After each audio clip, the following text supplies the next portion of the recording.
ነብዩና ጽጌሬዳ ተጣሉ። ሄቨን ትናንትና ማታ ቀላልሳ ስደውልለት እንደውም አልፎም ብሎክ ስላደረጋን ነብዩ ስልክሽን እስቲ አምጪው ብላ ስልኳን ቴክስት ካደረገችለት በኋላ በንጋታው ትምህርት ቤት በጥፊ እስከምትመታው ድረስ ነብዩን ተጣሉ። አሰላሙ አለይኩም ወራህመቱላሂ ወበረካቱ። ውድና የተከበራችሁ የፍቅር ጎጆ ቤተሰቦች እንዴት አደራችሁ? እንዴት ዋላችሁ? ሁላችሁንም እንደ ሰዓት አቆጣጠራችሁ ሰላም ብያለሁ። በያላችሁበት ሰላማችሁ ብዝት ይበል። ዛሬ ይዤላችሁ የመጣሁት ጽጌ ድራማን ክፍል 4 ነው። እነሆ እንድትከታተሉ በአክብሮት ጋብዛለሁ። ማታ ላይ በተደጋጋሚ ቁጭ ብላ ስትሞክርለት የነበረው የነብዩን ስልክ ብሎክ እንዳደረጋ ስታቀን ሄቨንን አላወቀኝም። ይሄን ልጅ መበቀል አለብኝ ብላ ቁጭ ብላ ስታስብና ትታብሰለስል ድንገት ጽጌሬዳ ጠረጴዛውን ላጽዳው በሚል ወደ ሳሎን ትመጣለች። በቀን የሚጸዳ ጽዳት አሁን ነው የምታጸጂው ብላ ትንሽ ተገላመጠቻት። በኋላ ስልኩሽን እስቲ ስጭኝ አንዴ ልደውልበት ብትላትም ስልኳ ካርድ እንደሌለው ስትነግራት ቴክስት ላርክበት ብላ ትቀበላታለች። ቴክስቱንም ዛቻዋና ፉከራዋን ለነብዩ ትልክለትና ስልኳን ትመልስለታለች። ጽጌም ካጠገቧ ዞር ትላለች። ሄቨን በጣም ተናዳ ስለነበረ በጧት ትምህርት ቤት ስትሄድ ጓደኛው መኮንን ነበር ያገኘችው። እሷም የታለ ያ ጓደኛ በማለት ስትጠይቀው ከጀርባዋ ደርሶ ምን ነው እኔን ነው ይላል። እኔን ሄቨንን ማን እንደሆንኩ አታውቀኝም፣ እግሬ ስር ወርቀህ እንድትለምነኝ ባላደርግህ እኔ አይደለሁም በማለት ብዙ ትዝትበታለች። ነብዩም እንደዚህ ወሬ የምታበዛ ሴት እኔ ብዙም አትመቸኝም፣ በተግባር አሳይተሽኝ እንየው ቢላትም ለአህያ ማር አይጥማትም በማለት ትተርትበታለች። እሱም ተረትሽ ሁሉ የአሮጊት ነው፣ ስለዚህ አሁን ከዚህ ከፊቴ ጥፊልኝ በማለት ከፊቱ ዞር እንድትል ያደርጋታል። በዚህ ተናዳ ዋጋ አስከፍልሃለሁ ብላ የዛተችው ቴክስቱን ደግሞ እንዳየው በጣም ተናዶ ለጓደኛው ሁሉንም ነገር ይነግረዋል።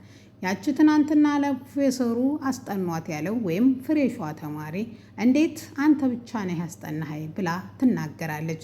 ሁለታችሁም አስጠኑ ስላለ ሁለቱም ናቸው ያስጠኑኝ ብላ ያልተናገረችው ለምንድን ነው በማለት ነገር ግን የቴክስቷን ባለቤት ስላላወቃት ለምን ቴክስት ላደረገች ልጅ ለምን አደውላትም በማለት ይነግረዋል።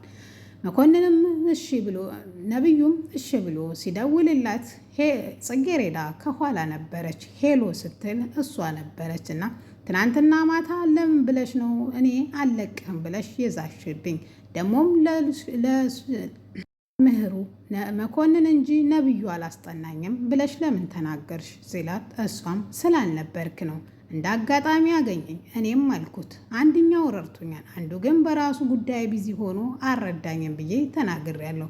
ሳላቅሳ ጠፋሁ፣ በጣም ይቅርታ ስትለውም ትናንትናስ ማታ ዝተሽ የላክሽብኝ ቴክስት የማን ነው?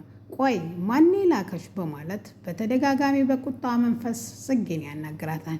የኔ ወንድም እስካሁን አለማወቅ ነው ብዬ ጸጥ ብያለሁ፣ ተንግዲህ ወዲያ ግን መስመርህን አትለፍ በማለት ብትለውም ማን ስለሆንሽ ነው በማለት መልስ ይሰጣታል። እሷም ከዛ ዞር ማለቱን ስለፈለገችው ልትሄድ ስትል እጇን ይይዛታል። ይሄ ሁሉ ሲሆን ሄቨን ፎቅ ላይ ሆና ትመለከት ነበረ። እጄን ልቀቀኝ ብትለውም አልለቀቃትም ነበረ። በድጋሜ አልደግመውም፣ የመጨረሻ እጄን ልቀቀኝ ስትለው አልለቅሽም ምን ታመጫለች ሲላት በጥፊ አንዴ ትመታዋለች። እኔን ነብዩ ማን እንደሆንኩ አላውቅሽም ብሎ በዚህ መካከል መኮንን ይገባና ይገላግላቸዋል። እሷም ተንደርድራ ትመጣና ሄቨን ምን እያደረግሽ ነው?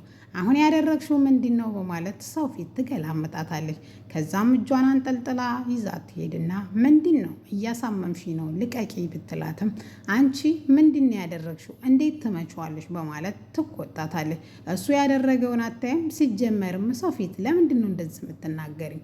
አንቺ የኔን ፍርፋሪ በልተሽ አድገሽ እንዴት ትናገሪኛለሽ በማለት ትመልስላታለች። እሷም ድሃ የድሃ ላይ በማለት መልሳ ቀላልሳ ትሰድባታለች። አሁን ይሄን አስቀያሚ ፊትሽን በዚህ በጄ ቦጫጭሬ ከማስጥልሽ ተምጥልሽ ከዚህ በፊቴ ጥፊ ስትላት ከዛ ከፊቷ ዞር ትላታለች። በጣም ከፍቷትና ደብሯት ስለነበረ ምንም አማራጭ የላትም ነበር። ክላስ ከጨረሰች በኋላ ወደ ስራ ቦታዋ እንደ ወትሮ ትሄዳለች። ስራ ቦታም እንደደረሰችን ቤቷን አጸዳርታ እንደጨረሰች ለአቶ መስፍን ቁርሱን ወይም ምሳውን ፍርፍር ትሰራለታለች። እሱም ከሰራች በኋላ ነይ ቁጭ በይና አብረን እንብላ ቢላትም እሷ ግን አሁን ስለበላች መብላት እንደማትፈልግ ትነግረዋለች። እሱም እሺ ብሎ እኔ ምልሽ ስንት ዓመት ቀረሽ ለመመረቅ በማለት አቶ መስፍን ይጠይቃታል። ጽጌሬዳም ፈጠን ብላ 4 ዓመት ቀርቶኛል፣ ስራ ፈልጎ ለመቀጠር 1 ዓመት 5 ዓመት ከዛም ኑሮን ለማሻሻል ወይም ስራ ፈልጎ እንትን ለማለት ራሱ 5 ዓመትና 6 ዓመት ወጣትነትሽን በስራ ፍለጋ ስትባክኒ በስራ ታሳልፊያለሽ። እኔ አንድ ነገር ልገዝሽ ብዬ ነው በማለት መልስ ይሰጣታል።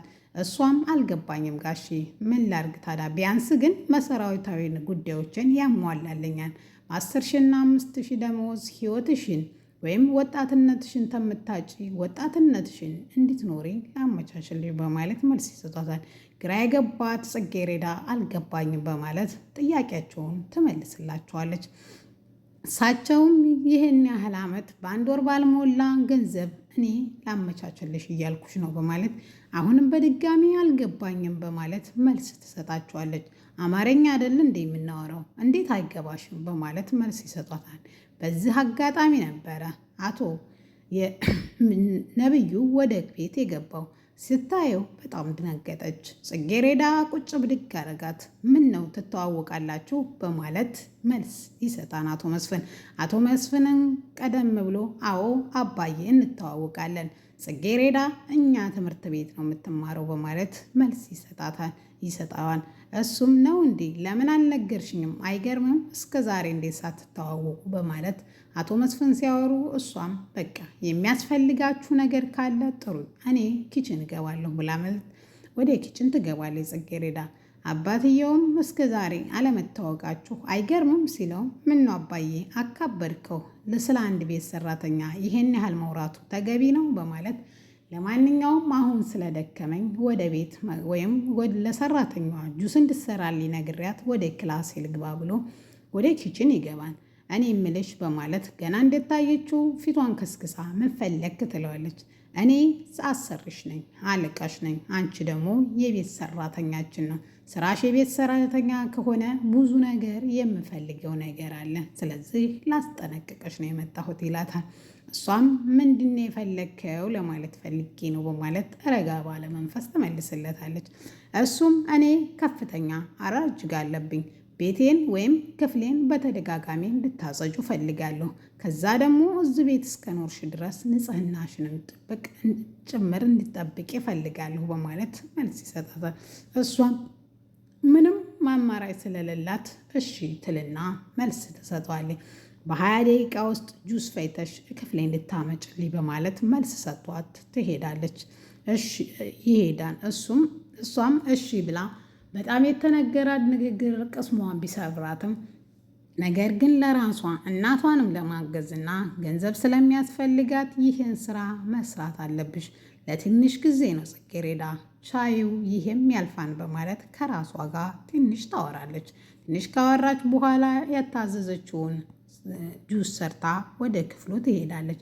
ወደ ክፍሉ ስትሄድ በቦዲ ነበር ያለው አቶ ነብዩ።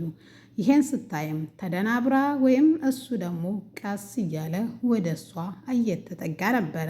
እሷ ግን እጆቿ እየተንቀጠቀጡ ምን ላደርግ እያለች ምን ሊያደርግ ነው ወደ እኔ ጠጋ የሚለው እያለች በፍርሃት ተሞልታለች።